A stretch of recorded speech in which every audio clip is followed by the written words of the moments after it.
Yeah, this is our new panel, a touchscreen panel for showing how the ion exchange system works, recycle system works. It is a dual train system. We have train A and train B.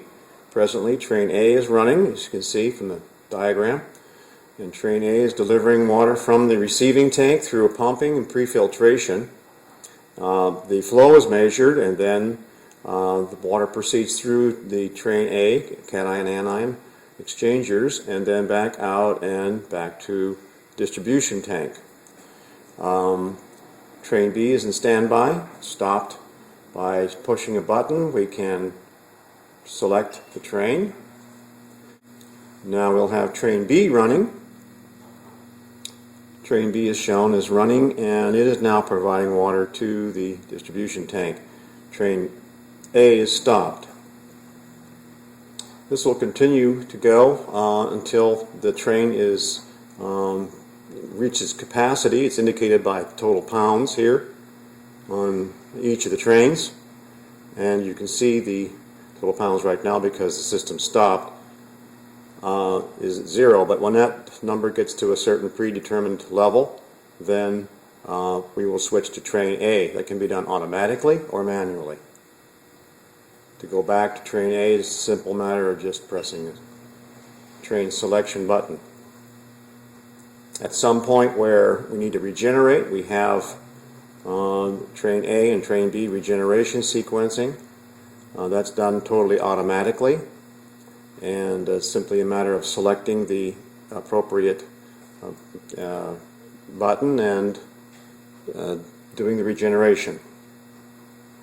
We have train A and train B status. We have information as to when the last time, the history of when it was regenerated, the time, the number of pounds that was taken out of the columns, total number of gallons that were run, and then runtime hours.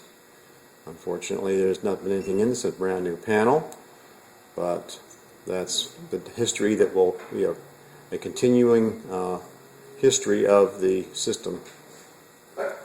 In the system startup, we have we have high alarm settings for both the distribution tank and the receiving tank. We have factors for the flow indicator, the K factor for the flow meter. We have ability to reset the train starting point so that it can start with a fresh number, zero out the pounds if necessary. Then there's a train A, train B, total pounds, regen set point. That 20 pounds is set in here. It can be changed by simply pressing that button and setting the pounds to a different value necessary.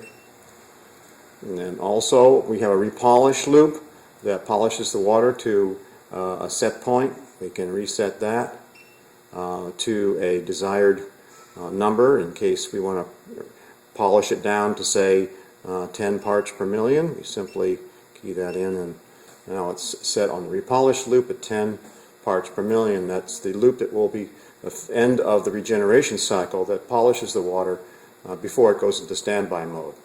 We also have a way of setting the pressure differential on the carbon filter, and also the pressure differential on the inline filter.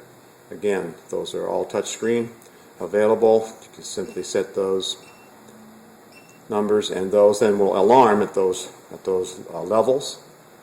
We also have the date times set up for everything that you would want on the screen, as far as the touch screen information and the data that's there. So that is also able to be set up by simply touching the screen.